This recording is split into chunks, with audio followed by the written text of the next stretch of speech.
Hello imagi30Coders, my name is Hedvig and I am a 15-year-old girl from Sweden. I'm also one of the imagiGirls, which means that if you've had questions about programming and asked them on our Discord server, I might have been the one helping you. Did you know that I also love spring? It's the most colourful season and you can see that just by walking outside. There are so many different colours everywhere, especially when all the trees and flowers are in bloom.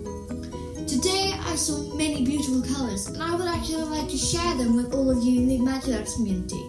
But how will I code them? Well, I will use RGB, of course.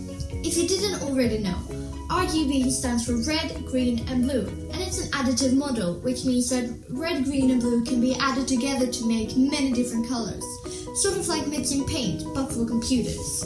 I will now try to recreate some of the colours I saw today using RGB values. Let's get coding.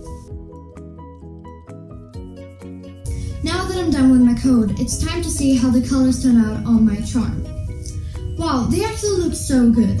I love having an imagic charm, it's one of my coolest accessories. So, your challenge for today is to get creative with colours using RGB. Look around you, notice all the amazing colours and recreate them using colour schemes or gradients.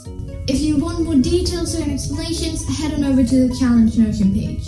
And if you have questions or just want to chat about coding, I'll be answering questions on the Discord server and the link to join that is down below. I'll share my bouquet project and also a gradient and a color scheme for you to have some inspiration. Good luck and happy coding!